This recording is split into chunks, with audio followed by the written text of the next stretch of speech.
Muy buenas tardes, bienvenidos a una nueva edición del Formarnos.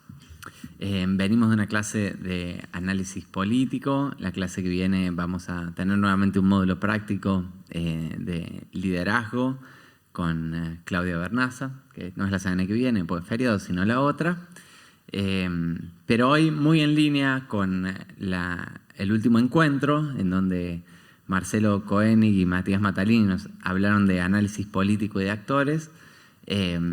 Hoy vamos a hablar de Argentina en la región y el mundo. Entonces, si antes era de las fronteras para adentro, ya recordarán que todo el tiempo estábamos hablando de la coyuntura internacional como un factor que no podía dejarse de lado a la hora de pensar la política internacional, el modo de inserción económica, el tipo de redes que se vinculan a nivel regional con el modelo de desarrollo que uno elija en un momento determinado como proyecto de país. Para esto nos ha venido a acompañar, quien siempre nos acompaña, Nicolás Canosa, quien es licenciado en Sociología por la Universidad de Buenos Aires. Actualmente está cursando el posgrado de especialización en estudios en China contemporánea, acá en la UNLA. En 2014 cursó en la primera edición del Formarnos Federal, desde acá de Lanús, y hoy, desde aproximadamente el 2016, es responsable de comunicación en el programa Formarnos. Es también miembro investigador del Observatorio de Coyuntura Internacional y Política Exterior. Así que, Nico, un gusto tenerte de este lado, te escuchamos con mucha atención, lo recibimos con un aplauso. Gracias, Aaron. Buenas tardes a todos los presentes acá y un saludo muy grande a cada uno y cada una de los que están cursando el Formarnos en las provincias, en las universidades nacionales y en los institutos que son parte de esta propuesta. Y bueno, en primer lugar, agradecerle a Aarón la presentación y también la corrección del módulo, que me dio una mano muy grande en el tiempo de elaboración, así que quería hacer esa mención, que también lo hizo con otros módulos, pero le pedí especialmente que sea puntilloso y crítico para darles lo mejor posible, que espero que lo puedan disfrutar y que les sirva también el módulo, no solo la presentación de ahora. Para empezar, contarles un poco el temario que vamos a trabajar. En primer lugar, analizar la región latinoamericana y caribeña donde está nuestro país. Luego, pensar los distintos modelos de inserción internacional que existen y que están en disputa en la actualidad. En tercera instancia, vamos a abordar la disputa entre Estados Unidos y la República Popular China, que a nuestro criterio es el centro de gravedad de la geopolítica mundial. Después vamos a abordar por qué. Y en ese mismo marco, la disputa por la innovación científico-tecnológica. Y por último, y creo que es el principal eje o aporte que quisiéramos trabajar desde el Formarnos en este módulo, es pensar a la Argentina, sus debilidades y fortalezas, y cómo construir desde nuestro sector y aportar desde las universidades a la construcción de una política exterior soberana. Así que vamos con el temario y ahora algunos conceptos centrales que vamos a ir desarrollando. En primer lugar, y muy vinculado al primer módulo que nos dio Mario Porto, que es el pensamiento situado, el pensamiento nacional y latinoamericano. Es decir, nosotros vamos a pensar a Argentina en la región y el mundo, es decir, desde nuestro lugar, de manera autocentrada, que si ven la portada del módulo, van a ver que el planiferio está con nuestra región en el centro y no con el mapa tradicional, que no es un mapa sin intenciones, sino que es un mapa eurocéntrico, con la construcción de las dimensiones territoriales de manera desproporcionada, que ese es un tema para otros módulos quizá, o incluso para pensar la colonización pedagógica a través de la cartografía.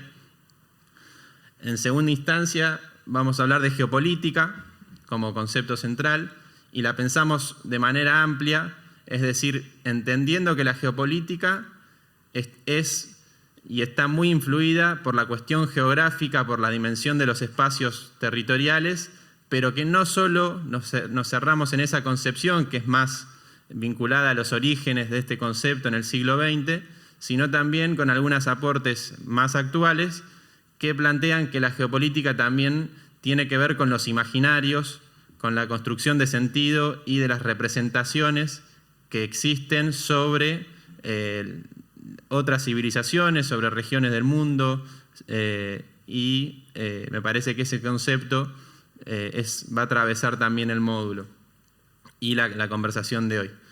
Luego un concepto de Metol Ferré, un uruguayo que van a ver presentes en la elaboración del módulo en cada una de las instancias, que es el concepto de Estado continental industrial. Después la densidad nacional y regional y la política exterior soberana como el principal concepto del módulo. Ahora sí arrancamos.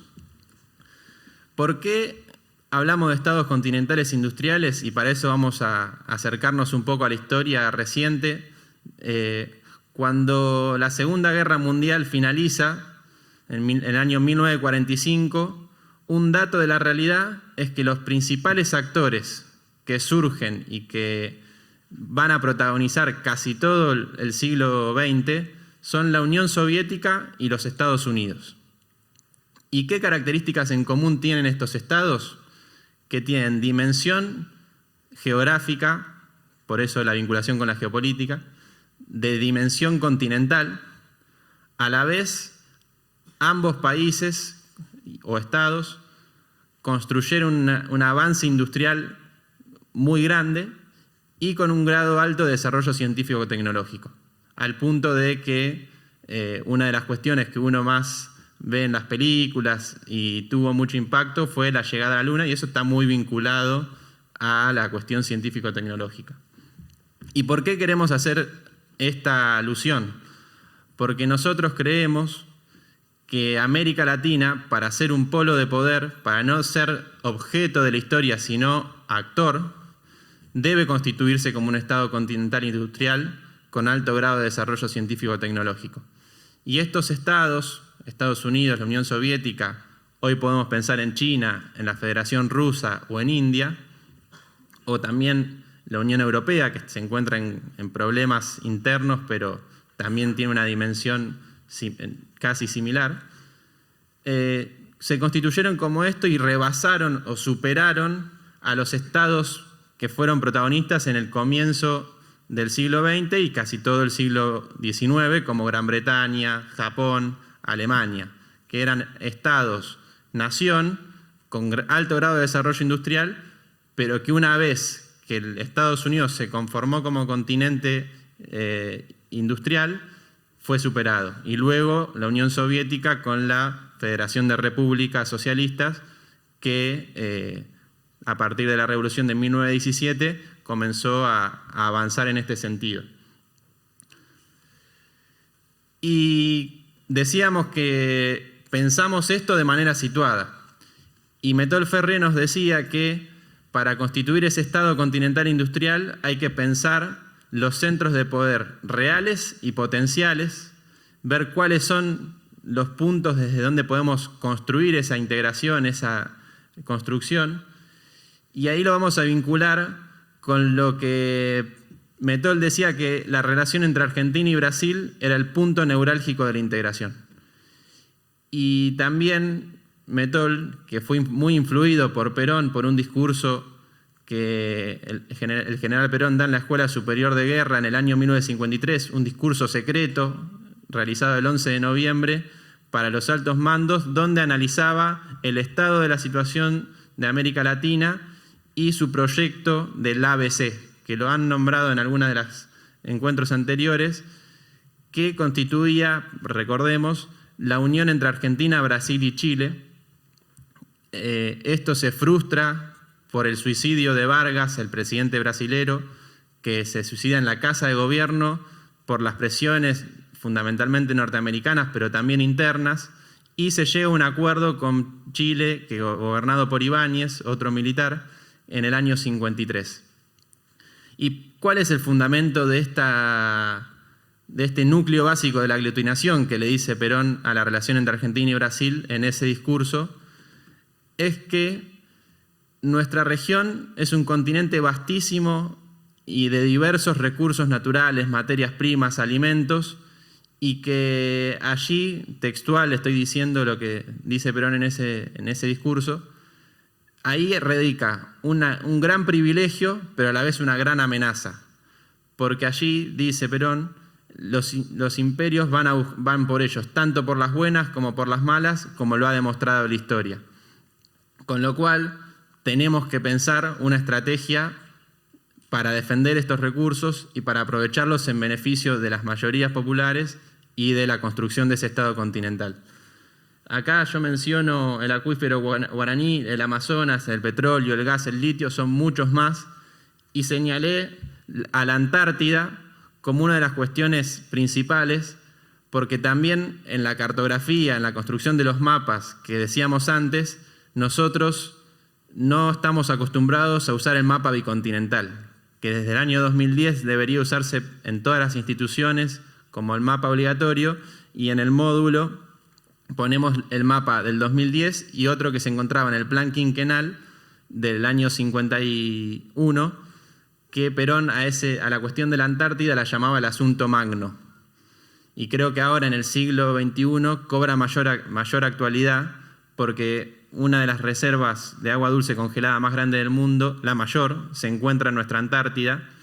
Y, por ejemplo, esta semana, un dato de color, un navegante de Sudáfrica planteó que para salir de las dificultades del abastecimiento de agua en África, querían retirar un bloque de hielo en la Antártida para su país. Es decir, ya está presente estas cuestiones como discusión, y Gran Bretaña tiene mucha investigación científica, y por eso no podemos pensar la Antártida separada de nuestras Islas Malvinas y nuestro reclamo soberano, como de todo el Atlántico Sur, donde ahora estamos en litigios por las concesiones pesqueras, ¿no?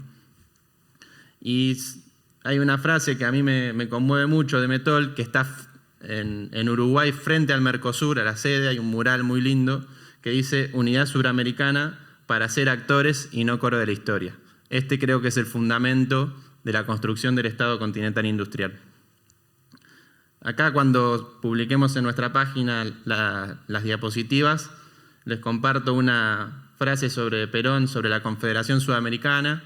Leo solamente una cuestión que dice: ni Argentina, ni Brasil, ni Chile aisladas pueden soñar con la unidad económica indispensable para enfrentar un destino de grandeza. Unidos forman, a caballo sobre los dos océanos, la más formidable unidad. Ahora bien, nosotros y nosotras apelamos mucho a la retórica, al sentimiento latinoamericanista. En el módulo de pensamiento nacional, Mario fue muy elocuente con esto, leyendo a García Márquez y también profundizando acerca de los nombres que le damos a nuestra región. Pero a la hora de construir políticas posibles y proyectar la cuestión de la integración regional, aparece un concepto que a mí me ayudó mucho a pensar la integración, que es los conceptos de densidad nacional y densidad regional. ¿Qué quiere decir esto? Que nosotros, si queremos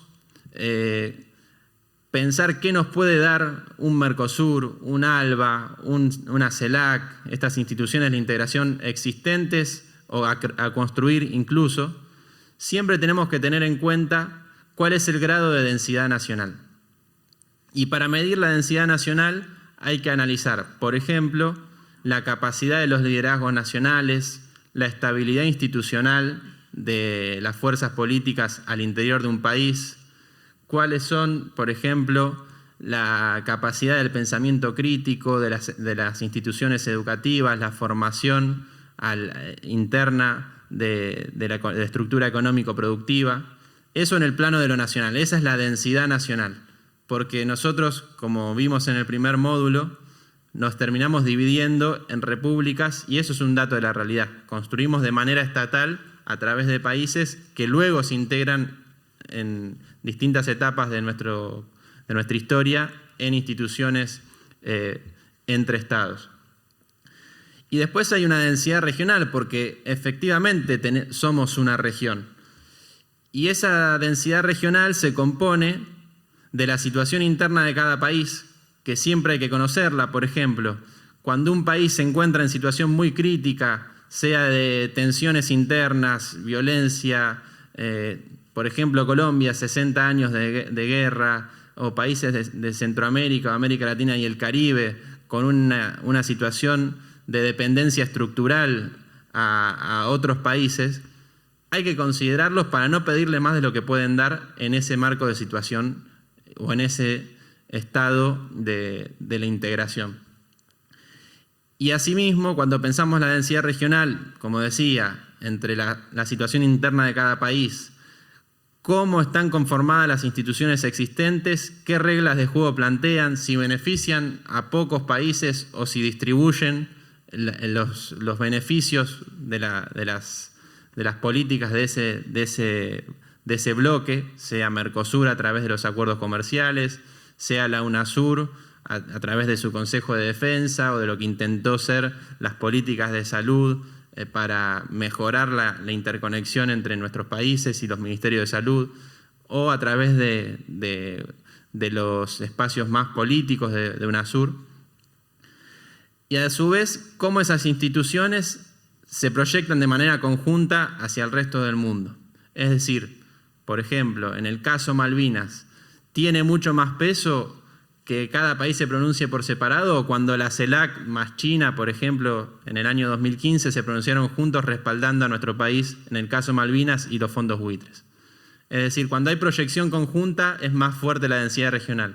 Cuando los países que integran esos organismos están apostando a la integración, la densidad regional va a ser más alta. Y cuando se desentienden de esos proyectos de integración, perdemos densidad regional, perdemos también densidad nacional.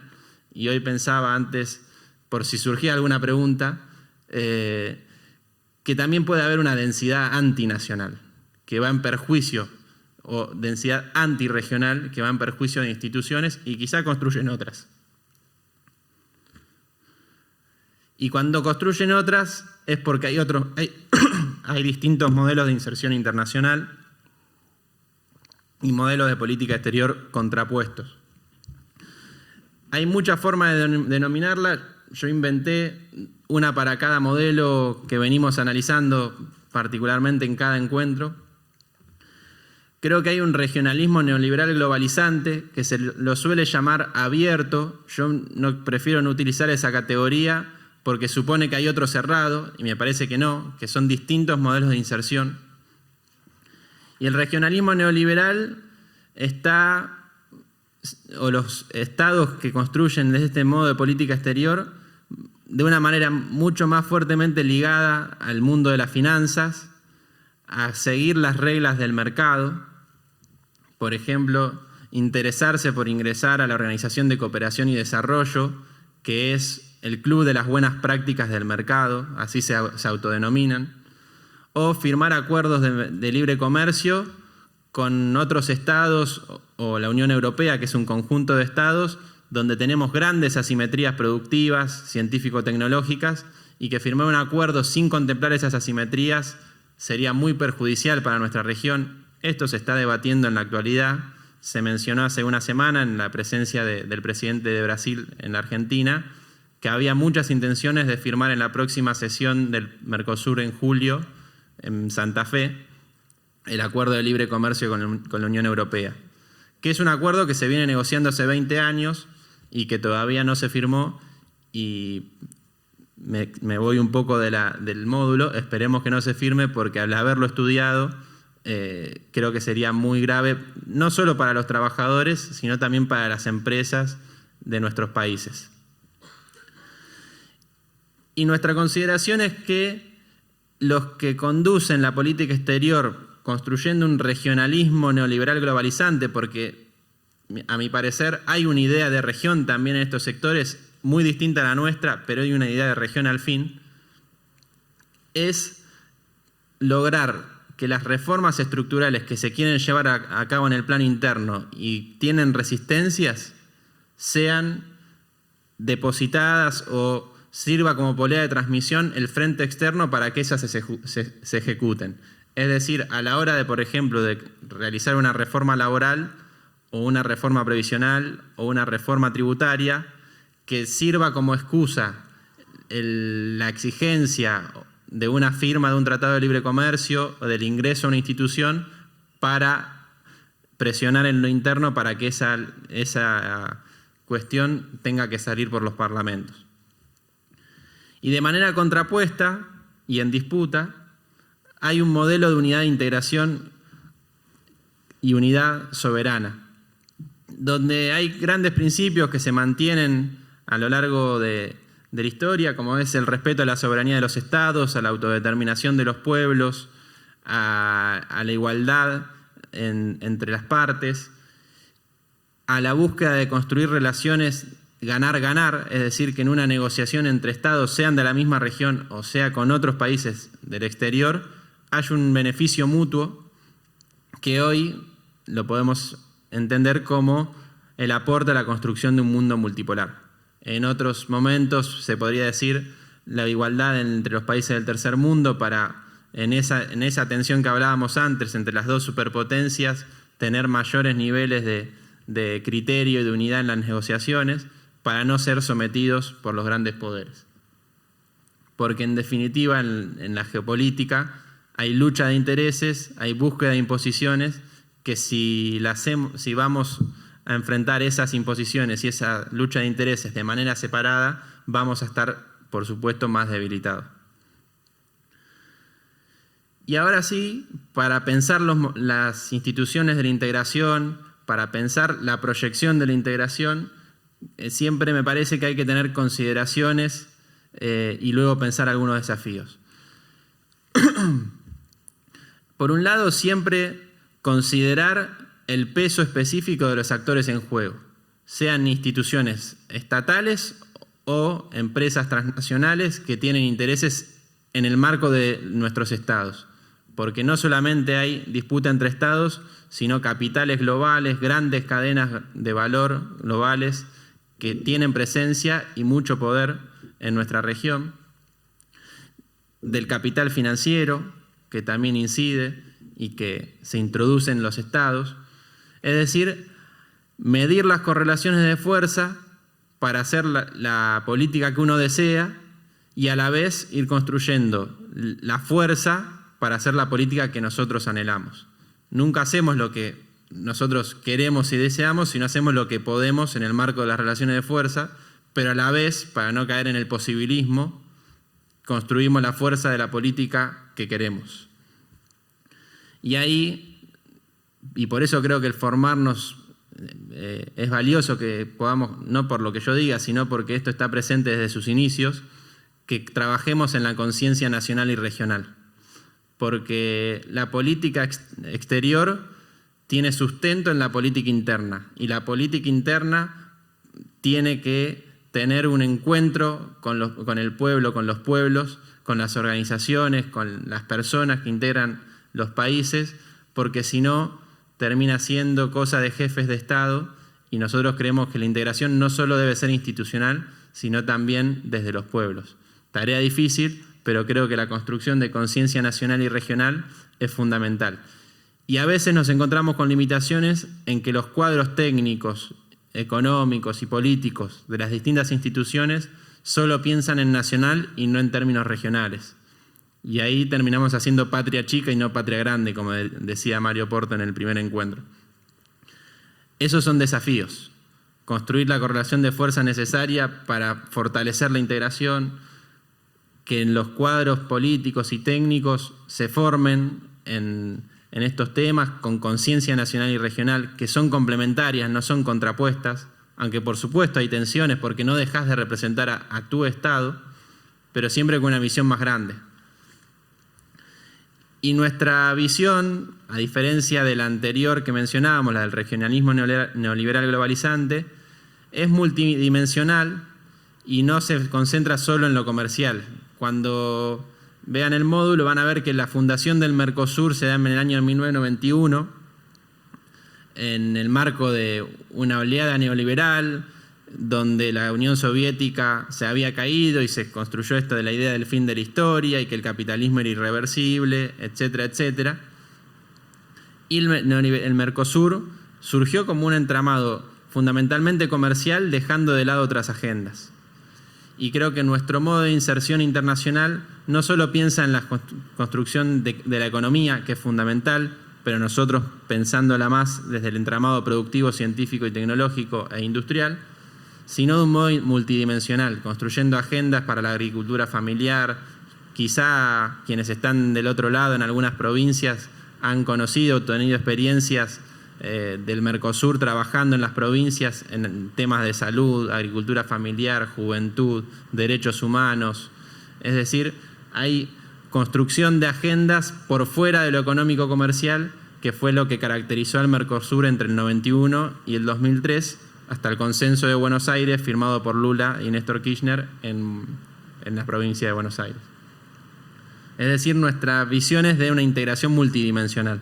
Y por último, hay que pensar el sistema de decisiones, porque muchas veces decisiones que se toman en una cumbre de jefes de Estado terminan sin tener rebote o reflejo en la articulación de la institución o de los ministerios que se deberían comprometer a que esas decisiones de las instituciones de la integración sean efectuadas en la realidad. Ahora pasamos a un tema que es apasionante, que es en qué situación nos encontramos en la actualidad.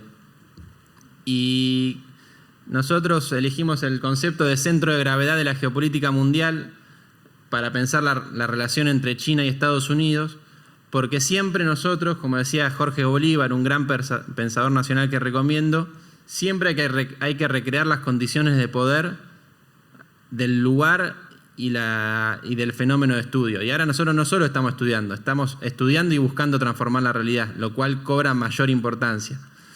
Y el centro de gravedad sería la confrontación que organiza las restantes. La gran confrontación que hoy existe en el mundo en el que habitamos es la disputa entre Estados Unidos y la República Popular China, que se manifiesta mediáticamente como una guerra comercial, sin quitarle importancia a la guerra comercial que implica disposición de aranceles a las importaciones de país a país. Es decir, si yo te exporto soja, te voy a cobrar un 15% más de la fecha del 30 de junio en adelante, entonces te va a ser más caro para vos adquirir ese insumo, y así con una serie de muchísimos insumos tecnológicos, de materias primas, alimentos, que se están tirando de lado a lado en el marco de una disputa que para nosotros es mucho mayor. Que no es solo, que la guerra comercial es consecuencia de lo que vamos a abordar ahora, que es la disputa por la innovación científico-tecnológica, y no viceversa. La disputa científico-tecnológica por quién lleva la delantera en la innovación es lo que genera la guerra comercial y no al revés.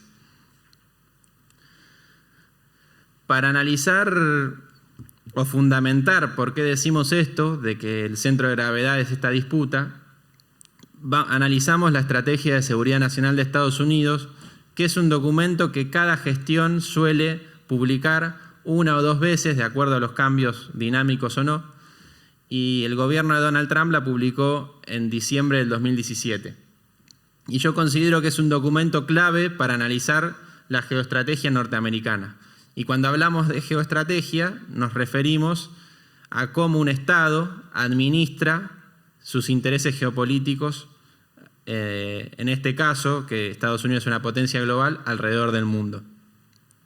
Y creo que la geopolítica y la estrategia, acá hago un paréntesis, no es atributo solo de las potencias, sino que todos los estados debemos tener una geoestrategia y una geopolítica.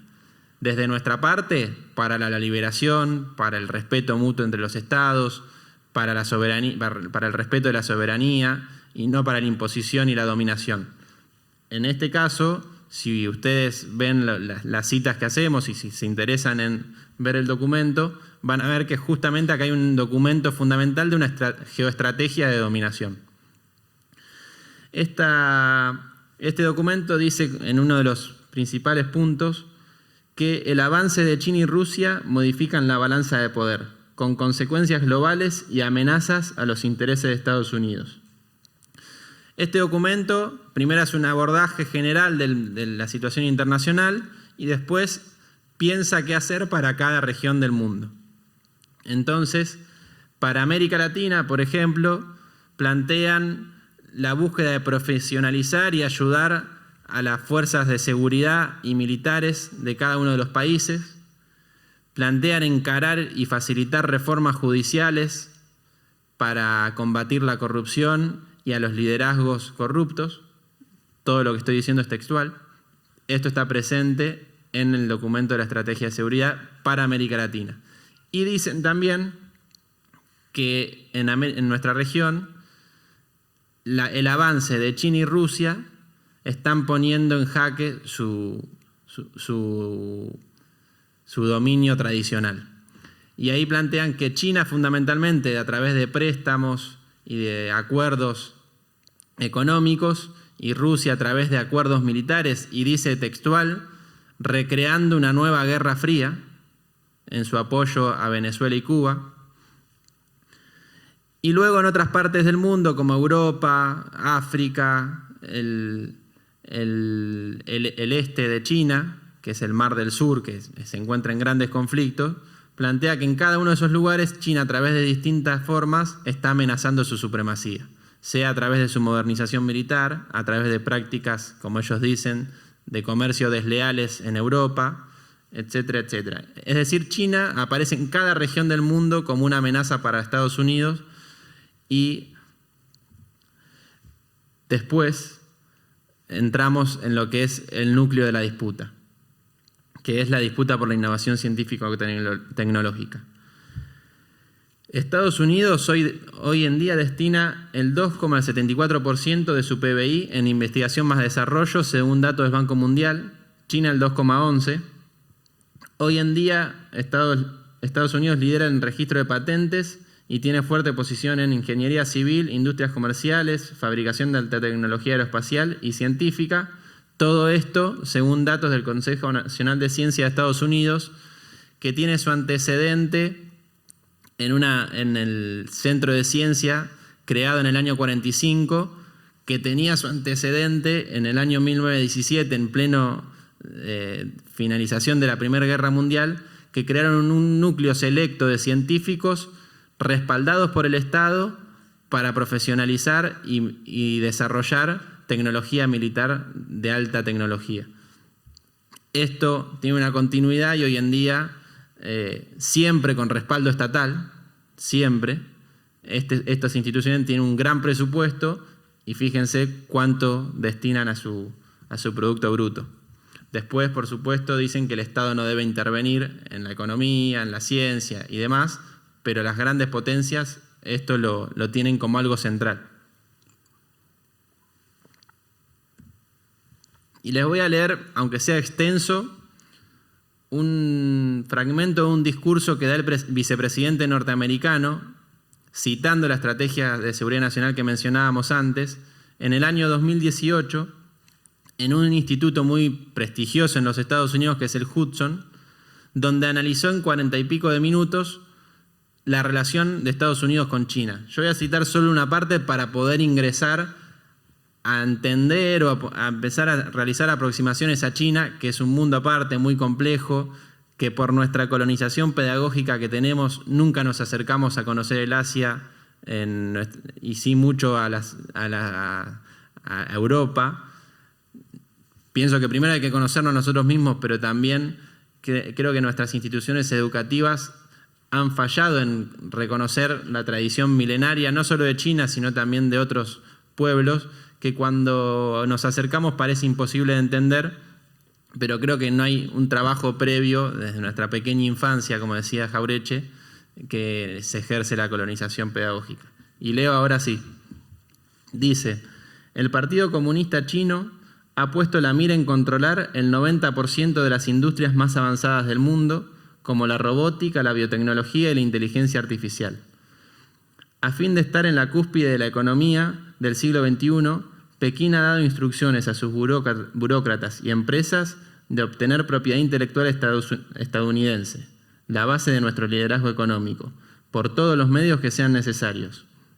Las agencias de seguridad chinas han orquestado el robo masivo de tecnología estadounidense, incluidos programas militares de tecnología de punta. Bien, esto es para introducirnos en China. Voy a hacer algunas breves caracterizaciones para dejar un buen espacio para el ida y vuelta. Consideraciones. China es un país que hoy en día tiene 1.400 millones de habitantes, que tiene una estabilidad institucional, pensando en esto que veníamos diciendo de la densidad nacional, de ya 70 años, porque en el año 1949, luego de la Segunda Guerra Mundial, luego de lo que ellos llaman el siglo de la humillación, por el peso y dominio que tuvo fundamentalmente Gran Bretaña, pero muchos países centrales de Europa, desde la Guerra del Opio en adelante, que fue en 1848, desde ese momento ellos dicen que tuvieron un siglo de humillación, que fueron sometidos, e incluso Mao hablaba que China se había convertido en un país semicolonial. Y por eso Mao Zedong, cuando asume el poder en 1949, luego de algo que tampoco se dice mucho, lo que sufrió China en la Segunda Guerra Mundial, en millones y millones de muertes, y a su vez una guerra civil que llevó a su finalización en 1949, cuando el Partido Comunista Chino triunfa sobre el Partido Nacionalista de Chiang Kai-shek. Y Mao, cuando triunfa la revolución, funda la República Popular y dice: China se ha puesto de pie. A partir de ahí comienza un proceso que no vamos a analizar, donde comienzan los primeros pasos para industrializar China de manera muy acelerada y planificada, en algunos momentos con mayor planificación, en otros con menos, hasta que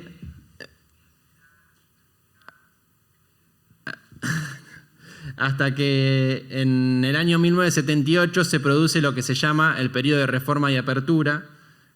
Mao muere en el 76, hay una disputa interna por quién sigue el liderazgo, y lo hace este hombre, Deng Xiaoping, que en el año 78 impulsa el proceso de reforma y apertura, que significó abrir las puertas a la inversión extranjera, algo que no estaba permitido en China hasta ese año, y se crearon lo que ellos llamaron zonas económicas especiales. Eligieron 4 zonas del país, luego se expandieron a más cuando esto daba sus frutos, para generar proyectos de desarrollo industrial, científico-tecnológico, y se les pedía a las empresas que venían a invertir la transferencia tecnológica a cambio de un mercado interno muy grande para que esas empresas tengan réditos económicos. Y esto se produjo así hasta que hoy podemos entender esta preocupación de los Estados Unidos y el discurso que recién citaba, que en otro momento hace alusión al programa que se llama Hecho en China 2025, que en 10 rubros que algunos mencionó el vicepresidente norteamericano, de alta tecnología, China busca en el año 2025 ser la primera potencia o igualar a los estados que tienen la supremacía en cada uno de esos rubros, sea en la industria automotriz, en la telefonía, en la industria aeroespacial, etcétera, etcétera. Pero lo que se viene dando a partir del 78 en adelante, y más todavía a partir de los años 2000, es el crecimiento en la solicitud de patentes. Hoy Estados Unidos sigue siendo el principal país que solicita patentes, pero China viene cada vez en mayor ascenso. En producción y exportación de bienes con alto valor agregado, China antes se caracterizaba por quizá exportar bienes de no tanto valor, ahora sí lo hace. Y todo esto con un gran respaldo estatal en fomentar la investigación, la ciencia y la tecnología y la educación. Y esto es importante de pensar con algunos otros módulos que tuvimos, como es la cuestión de las políticas públicas y la planificación, porque China ya va por su 14 plan quinquenal, desde el 49 en adelante. Y planifican y se ponen metas, incluso hay planes que tienen, por ejemplo, el de la eliminación de la pobreza para el año 2047, para el año 2049, perdón, para el centenario de la República Popular. Ahora en el 2021 planifican eliminar la pobreza extrema porque se cumple otro centenario, que es el de la fundación del Partido Comunista Chino, fundado por Mao de manera clandestina. Es decir, que la planificación tiene un rol central y siempre haciendo el análisis político y de actores para poder medir si pueden o no avanzar en esos rubros. Por ejemplo, Deng Xiaoping llamaba al proceso de reforma y apertura la transformación silenciosa. No querían hacer mucho ruido para que no los vengan a rebanar en sus proyectos, ¿no? Y otro punto central, y creo que no para hacer lo mismo, porque nosotros tenemos nuestra propia idiosincrasia, nuestra propia forma de construir y de pensar el Estado, el fomento de la graduación de los educandos en distintas ciencias vinculadas a innovación. Creo que el peso de la educación y la ciencia y la tecnología tiene que tener cada vez mayor impulso en nuestro país, siempre y cuando haya una política que piense eso desde el Estado, ¿no? Y quizá últimamente hayan visto que Huawei, una empresa que quizá alguno tiene celulares acá o en las provincias, quizá en Córdoba puede ser que tengan mayor cercanía porque ahí está una de las sedes de la empresa. Tenemos 2 universidades en Córdoba, la Villa María y la Universidad Nacional de Córdoba. Quizá ahí puedan ver que haya más celulares Huawei, pero que tiene ya alcance nacional, que es una empresa de celulares, de telefonía, pero que en realidad, más que de distribución y que ya casi es el segundo país en venta de teléfonos, su principal aspecto es su avance en la innovación. Y hoy en día la disputa con esta empresa es por quién lleva los estándares del 5G. Nosotros en Argentina tenemos 4G en nuestra telefonía, 5G supone un grado de velocidad mucho más grande. Hoy ya se está operando a distancia animales con la tecnología 5G. Es algo que viene muy fuerte para este siglo de avance vertiginoso en la ciencia y en las telecomunicaciones.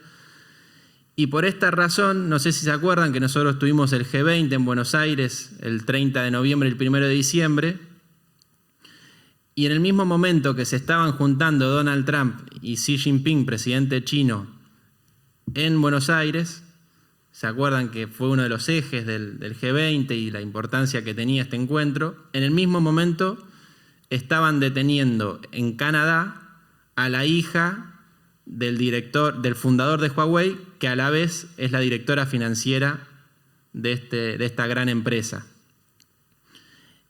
¿Y cuál era el argumento?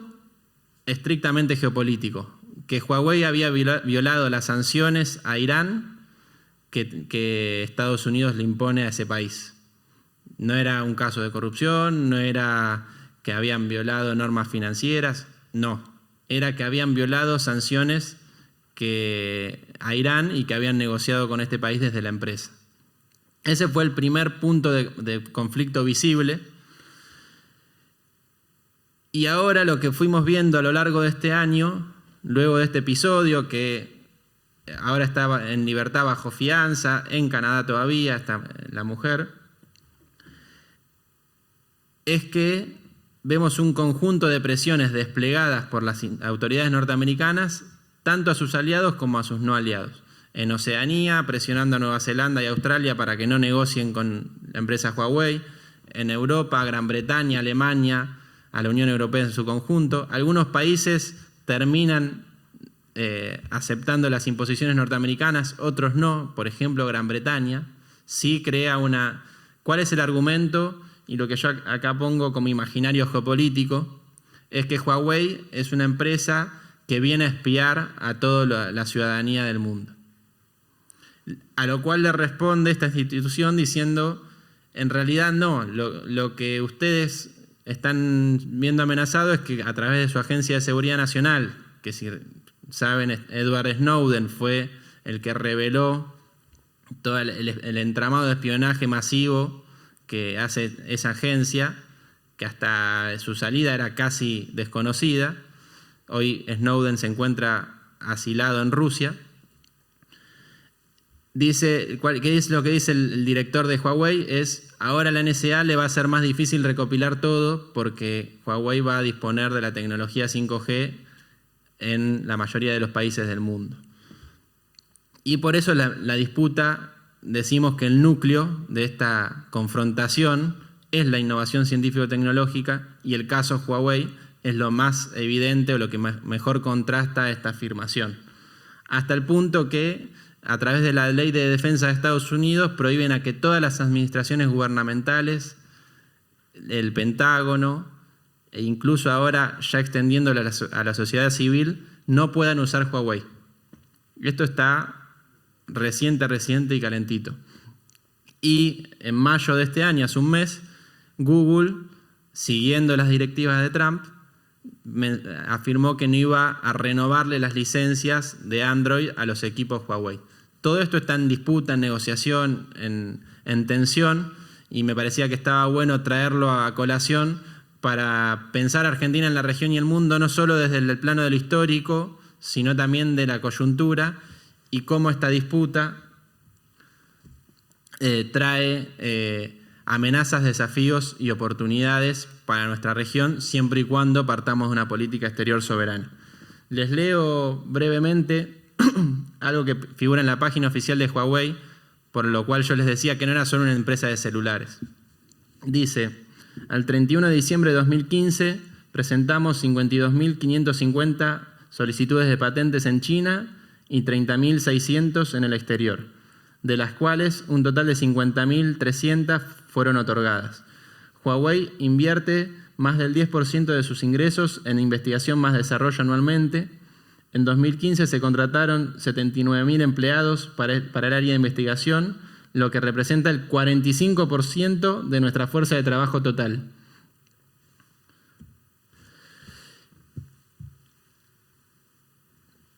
Y yo les decía que esta disputa, incluso en el documento de seguridad nacional de Estados Unidos, trae cambios en la balanza de poder. Y a nosotros nos abre amenazas, desafíos y oportunidades. Amenazas porque la zona geográfica natural de dominio de Estados Unidos, incluso manifestada en la doctrina Monroe, que Mario Oporto había mencionado, que surgió en 1823 como una consigna que decía América para los americanos, también en un contexto de disputa geopolítica, en este caso con las potencias europeas, con Gran Bretaña, por ejemplo, con Francia, y pensemos la vuelta de obligado, 20 años después. Y Estados Unidos se atribuía el derecho de intervenir si otras potencias, léase Europa, querían intervenir en la zona de nuestra región. E incluso un presidente, Taft, a comienzos del siglo XX, decía que la bandera norteamericana debía flamear hasta Tierra del Fuego. Se le olvidó la Antártida, pero bueno, Tierra del Fuego también son las islas del Atlántico Sur y Antártida, ¿no? Pero bueno, esta es la dimensión del pensamiento estratégico y de la formulación de política exterior de los Estados Unidos. Es una realidad y nosotros tenemos que partir de la realidad para formular políticas. Entonces, en este momento donde hay un repliegue, yo no creo en la pérdida de la hegemonía norteamericana como si ya se hubiera acabado, pero sí en un momento de repliegue y de avance de otras potencias, Estados Unidos tiene como refugio natural o como área natural de influencia nuestra región, lo cual es un problema. Y para mí, para la región euroasiática, sea la Federación Rusa, China, India, Indonesia, Vietnam y otros países, tenemos desafíos y oportunidades que solo se pueden afrontar si hay planificación estratégica desde el Estado, preparación de cuadros políticos y técnicos, coordinación con las universidades nacionales para fortalecer las propuestas y proyecciones de las políticas estatales, y siempre en el marco de una política exterior soberana, porque no podemos formular una estrategia para el bienestar de nuestro pueblo sin una política exterior soberana. Y la oportunidad es que estos países tienen otra forma de relacionarse con el mundo. Esto lo vimos en los años recientes, pero cuando uno se sienta en la mesa es mejor si conoce al otro, si sabe cuál es el punto de complementación, los ejes a partir de los cuales uno puede beneficiarse más en la articulación, y eso requiere mucha dedicación, reformulación de instituciones como la Cancillería, que tiene un área de Asia, no tiene un área específica para cada país. Es decir, hay muchas cosas para pensar y fundamentalmente para hacer. Y ahora sí, el último punto. Yo acá planteo una serie de preguntas que voy a decir no son mías, sino que las solemos conversar con Pablo Tetamanti, que fue embajador en la Federación Rusa y es diplomático de carrera, que él nos dice que si queremos formular una política exterior nacional, soberana, inteligente y pensando en la integración, tenemos que hacernos algunas preguntas. ¿Qué somos? ¿A dónde queremos ir? ¿A dónde queremos llegar? ¿Cuál es la situación internacional para contestarnos esas preguntas? Y siempre evaluar nuestras fortalezas y debilidades. Es decir, cómo partimos para pensar la proyección nacional, regional e internacional de nuestra patria. Y acá hago una breve caracterización de nuestro país. Somos aproximadamente 46 millones de habitantes, en el 8º país de extensión territorial, es decir, que tenemos una baja densidad poblacional. Somos un país bicontinental con una enorme plataforma marítima y el sector antártico que ya hablamos. Tenemos áreas de desarrollo científico-tecnológico importantes, no somos una potencia tecnológica, pero en el área de satélites, de energía nuclear, biotecnología y software, por ejemplo, son puntos donde uno puede, con los recursos escasos que siempre se tiene, donde uno puede hacer énfasis o enfocar o dirigir políticas para ser un actor en el plano internacional en estas áreas, o en organismos internacionales de ciencia. Tenemos una educación y salud pública que en un mundo que mercantiliza los derechos son gratuitos, son públicos, por supuesto pueden ser mejores, pero es un gran valor que no en todos los países o en la minoría de los países tienen esta dimensión, y con un arraigo en la conciencia popular o la conciencia jurídica, como dijo Ana en el primer encuentro, que son valores estratégicos para proyectar una política exterior y una política interior. Pero también tenemos problemas o debilidades como una baja infraestructura y conexión de nuestro país con los países vecinos y para el exterior. No tenemos flota mercante, es decir, tenemos que alquilar barcos para exportar, lo cual perjudica el saldo del comercio interno, lo cual perjudica el saldo del comercio externo. Podríamos, de acuerdo a las características naturales y las bellezas de nuestro país, podríamos fortalecer el sector del turismo para generar divisas, para que la balanza comercial y la restricción de divisas, que suele ser un problema para nuestro país, tenga una mayor compensación desde ese aspecto. Con los otros también, cuando podríamos exportar satélites, también implica divisas para el país. Cuando podamos, ya lo hicimos, exportar reactores nucleares, también significa ingreso de divisas. Si fortalecemos en esos aspectos, puede beneficiar, incluso desarrollando infraestructura para fortalecer el comercio interno y exterior y las economías regionales, las economías de cada una de las provincias. Y somos la tercera economía de un continente vastísimo en recursos naturales, alimentos y materias primas, lo cual nos permitiría proyectar un liderazgo genuino que distribuya beneficios y no que se imponga en el área hispanoamericana, en este momento o en los próximos años. Más aún teniendo en cuenta que el que debiera ser el capitán, el que debe ponerse la cinta y la 10, que es Brasil, hoy está en manos de un gobierno que no aporta o no piensa o no cumple con su misión continental. Y a la vez, y esto es una realidad, se analizó en el módulo de Sociedad y Políticas Públicas con Nerio, es la tensión entre modelos de país antagónicos, el cual está irresuelto.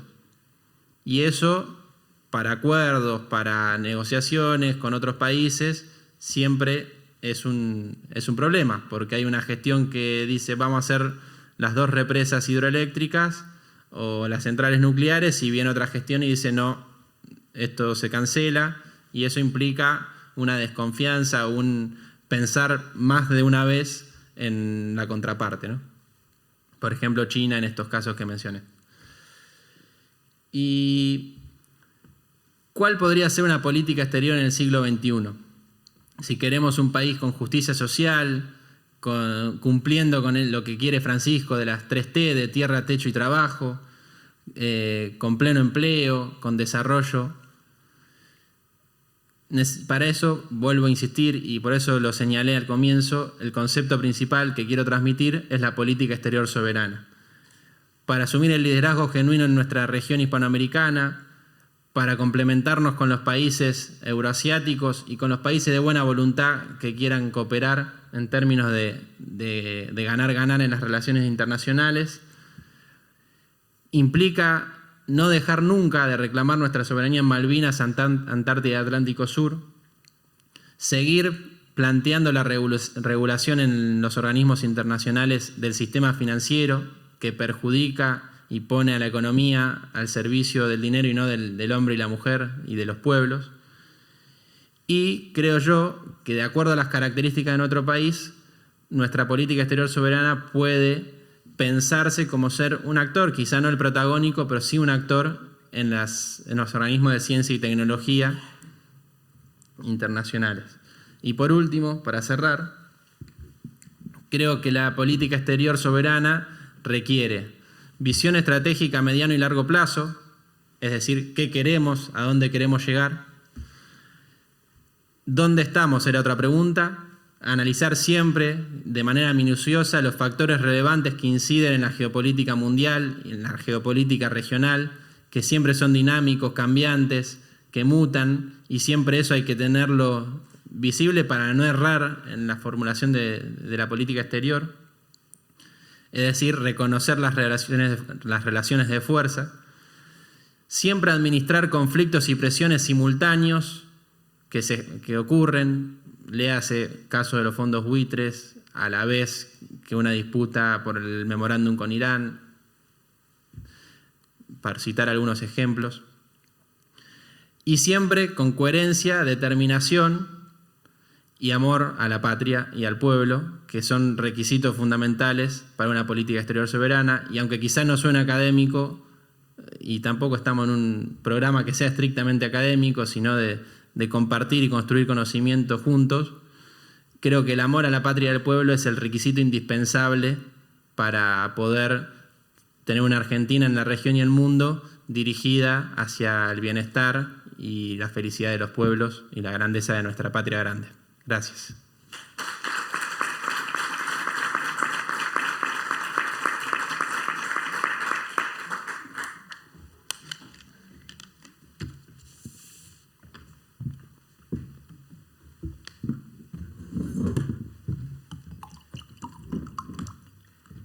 Bueno, Nico, muchas gracias.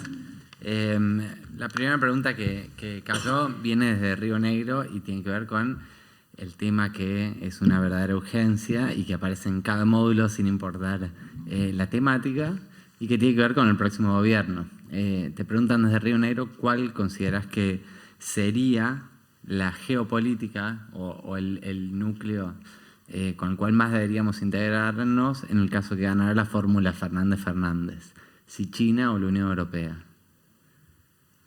Bueno, planteo mi pensamiento, no soy un formulador de la política exterior del próximo gobierno, pero yo creo que particularmente que vamos a asumir en un mundo muy convulsionado y con un país con grandes problemas económicos y de deuda externa.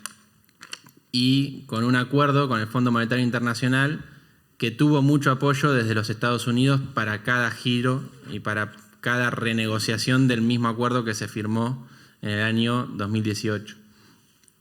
Y creo que en simultáneo hay que estar viendo cómo se negocia eso en términos de resguardo de nuestra soberanía y la posibilidad de recuperar el entramado económico productivo de nuestro país, y a la vez, creo yo, recuperar esa política exterior hacia los países euroasiáticos, fundamentalmente la República Popular China, que no lo dije, pero es nuestro segundo socio comercial y que ha hecho la inversión en América Latina más grande fuera de su país, que son las represas hidroeléctricas, que generan miles de empleos y que tiene un proyecto que se llama la Nueva Ruta de la Seda, que está destinada a la inversión en infraestructura. Y nosotros antes decíamos que una de las debilidades es nuestro desarrollo de infraestructura. Entonces, cooperar en el marco de esa Nueva Ruta de la Seda, que está invitando a los países sin distinción de ideologías, porque el Chile de Piñera es uno de los principales países de América Latina protagónicos en esa Nueva Ruta de la Seda, me parece que el camino, o uno de los caminos, porque hay que jugar en distintas puntas, no creo que hay que encerrarse en un solo bloque, sino pensar qué beneficios nos trae cada relación. Creo que la relación con China y con Rusia va a ser fundamental para sortear desafíos que se nos abren a partir del 10 de diciembre del 2015. Y hay tejido previo ya realizado en anteriores gestiones de desarrollo de proyectos que se podrían reanudar con mayor énfasis, y también hay proyectos nuevos a coordinar y preparar, y creo que en las universidades es clave su aporte también en relación con el Estado para esto. En esa línea, desde La Rioja te preguntan qué opinás de la creación de una moneda común, peso real, pero podría pensarse en términos más amplios con otros países de América Latina, quizás en línea con lo que fue la creación o el intento de creación del Banco del Sur. ¿Cómo nos posicionaría eso en el marco de los poderes mundiales? Me parece que primero el anuncio de Macri y Bolsonaro de la semana anterior sobre la creación de una moneda común fue al día siguiente desmentido por el propio Banco Central de Brasil, con lo cual no le veo viabilidad particularmente a este proyecto que empezamos a escuchar la semana pasada. En segunda instancia, me parece que haciendo un análisis de relaciones de fuerzas y un análisis geopolítico de en qué marco de situación regional asumiría un próximo gobierno que quiera formar una política exterior soberana, es que esa relación con Brasil, que antes decíamos que era el núcleo básico de la aglutinación, el punto neurálgico, la relación fundamental para construir la unidad latinoamericana, va a ser muy compleja, porque no hay una apuesta a la integración desde la otra parte. Para bailar el tango se necesitan dos, dice el dicho, y en este caso no va a haber quien quiera bailar con nosotros en el sentido que nosotros le damos y pensamos la integración. No obstante, Brasil es nuestro principal socio comercial, con lo cual la relación tiene que ser muy inteligente, minuciosa, tratando de encontrar puntos de contacto y sin importar la distinción de ideologías o de conceptos sobre la política internacional y sobre la vida en general. Y por eso creo que cobra más importancia en el 2020 la relación con los países euroasiáticos y los países que poco conocemos, pero que por urgencia y necesidad vamos a tener que conocer y rápido. Desde Santiago te preguntan cómo nos afectaría esta guerra comercial, esta suerte de guerra fría, en el caso de agravarse. ¿Qué impactos tendría sobre nuestra economía y sobre nuestra autonomía en las relaciones internacionales? Mirá, me parece que la disputa específicamente comercial puede generar oportunidades para Argentina, fundamentalmente en el sector agroalimentario. Yo no pienso que la Argentina deba tener solo un país agroexportador, pero no creo que haya que no fortalecer ese sector, sino una visión de la economía diversificada. Porque, por ejemplo, cuando Estados Unidos cierra su exportación de soja hacia China, China tiene que compensar desde dónde adquiere la soja que dejó de exportarle a Estados Unidos. Y nosotros producimos soja. Entonces, si nosotros planificamos, porque quizá incluso, por ejemplo, con tema de carnes, no nos da la generación de las vacas, no las podemos mutar o multiplicar de la nada. Entonces implica una planificación, por ejemplo, del Ministerio de Agricultura en conjunto con la Cancillería que lleva adelante la negociación o la Presidencia misma para que las oportunidades que se abren de la guerra comercial o de los arancelamientos o prohibiciones al ingreso de uno de los países al otro sea una oportunidad para que nuestro mercado interno, nuestra fuerza económica pueda exportar mejor. También la misma pregunta apareció cuando hablamos de economía con Tangerson, ¿no? Esa gran clase que nos dio. La pregunta es cómo salir de estos modelos antagónicos, porque tanto él como vos plantearon que había un problema por el modelo de país que nos impedía avanzar en la integración, así como en el otro nos impedía avanzar hacia un modelo productivo de país. ¿Cómo salimos de este antagonismo? Si es que hay que salir, o cómo se resuelve. ¿Cómo deja de ser un problema, diría? Preguntón. Sí, por algo reaparece, ¿no? Sí, si no respondió Tangerson, suerte. Para mí no es solo desde el Estado, es el pueblo organizado. El pueblo organizado y un Estado fuerte, con planificación, con innovación en las ideas, adaptándose a las distintas circunstancias internacionales. Pero creo que una política exterior o una política nacional, si no tiene un arraigo y un sustento popular, difícilmente pueda triunfar frente a otro modelo que es antagónico, y creo que a medida que nosotros podamos resolver ese antagonismo a través de la mayor respaldo y aporte popular a la construcción de ese modelo que nosotros coincidimos en estos encuentros, que debe ser principalmente defendiendo la soberanía de nuestra patria, con pleno empleo, con buenos salarios, con educación pública y gratuita, etcétera, etcétera. Cuanta mayor defensa en el entramado social haya, mayor capacidad de sortear este antagonismo, pero que por ahora parece irresuelto. Otros países ya lo superaron. Nosotros quizá no queremos hacerlo a través de una guerra. Queremos hacerlo a través de la paz y de la conciencia nacional y popular. ¿Alguna pregunta desde la UNLA, quizás?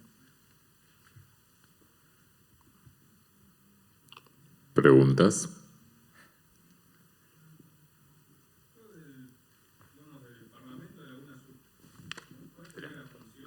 Espera que no se escucha en otras sedes. Buenas tardes. Yo quería saber del Parlamento de la UNASUR, cuáles serían las funciones que tendría que llevar a cabo, y si, ya cuando haya un Parlamento y tenga leyes, ¿no se perdería soberanía? ¿O cómo hace la división, digamos? No sé cómo hacer bien la pregunta, pero no sé si se entiende. Sí, se entiende perfectamente, y es un tema que aparece en el módulo cuando hablamos de los sistemas de decisiones. Que hoy en día nuestras instituciones, tanto el Mercosur como la UNASUR, son organismos intergubernamentales. ¿Qué quiere decir esto? Que las decisiones se toman por consenso. No hay una supranacionalidad. No es que la institución puede imponer sus políticas al país. Por ejemplo, el Tratado de Libre Comercio con la Unión Europea tienen que aceptarlo y firmarlo todos los estados parte del Mercosur. No hay forma que si Uruguay se abstiene, obviamente ahí es relaciones de fuerzas. Uruguay es el país más chico del Mercosur, puede ser muy presionado por otros estados para que lo firme igual. Pero en teoría hay intergubernamentabilidad. O sea, cada estado tiene que estar de acuerdo en las decisiones. Me parece a mí que esto es una hipótesis y es muy difícil, porque por ejemplo en el caso europeo, que la Unión Europea tiene mucha mayor supranacionalidad, es decir, la Unión Europea le dirige a los bancos centrales de cada país cuánto tiene que tener de inflación, la regulación del déficit fiscal, comercial, etcétera, etcétera. Eso le trae grandes perjuicios a los países. Por ejemplo, a Grecia, que hay que mirarlo como ejemplo de lo que puede perjudicar una institución de la integración a un país. Me parece que la respuesta, que va a ser seguro insatisfecha, es que hay que combinar supranacionalidad e intergubernamentabilidad, pero siempre en la medida de que nuestro proyecto de integración, no nos podemos casar con una idea, eso quiero decir, que en el contexto de avance de un proyecto de integración hay que aplicar mayor fortaleza a la institución de integración para que tenga peso en las decisiones. Y el Parlamento en particular, que del Mercosur, que es el más avanzado, hoy todavía no tiene poder de decisión, sigue siendo un Parlamento que no influye en las decisiones, que debería hacerlo, pero como se le está bajando la densidad regional al Mercosur, hoy en día, por ejemplo, se está barajando que ni siquiera se vote en la Argentina, está en la Cámara Electoral apelado para que esté abierto a la votación del pueblo quiénes van a ser nuestros representantes ante el Parlasur, y la idea era que en 2020, una vez que cada país haya votado a través del sufragio popular quiénes sean los representantes, empiece a tener mayor incidencia en el destino del Mercosur. Pero bueno, Brasil no lo implementó, Paraguay lo había implementado primero y lo mantiene, Uruguay todavía no lo implementó. Entonces, ese proyecto quedó inconcluso, el del Parlasur con mayor protagonismo. Una pregunta más de Santiago es respecto del proyecto de los BRICS, ¿no? No hablaste de India en tu exposición y querés saber si es algo a tener presente o si, viendo esta contradicción fundamental, China y Rusia, cómo encaja ahí, ¿no? Bueno, ahí voy a India. La semana pasada se juntaron Xi Jinping junto a Vladimir Putin, presidente de la Federación Rusa, y elevaron su asociación a coordinación estratégica integral para una nueva era. Planificaron fortalecer su relación en términos de recursos energéticos, como es el gas, que Rusia es potencia energética en el gas, en acuerdos con Huawei, entre ambos países. Y me parece que en los últimos años el proyecto BRICS fue perdiendo, bajando las expectativas que tenía al comienzo. Por un lado, porque Brasil, que era un eje clave de esta propuesta, que era, para recordar, Brasil, Rusia, India, China y Sudáfrica crearon el organismo BRICS, que era una unidad casi global en todos los continentes, que se proponía tener un banco de desarrollo. Era una institución que surgía de una redefinición de un nuevo orden mundial, distinto al que surgió después de la finalización de la Guerra Fría. Brasil deja de, si bien sigue como Estado parte, deja de promover, vamos a decirlo así, la densidad global de ese proyecto.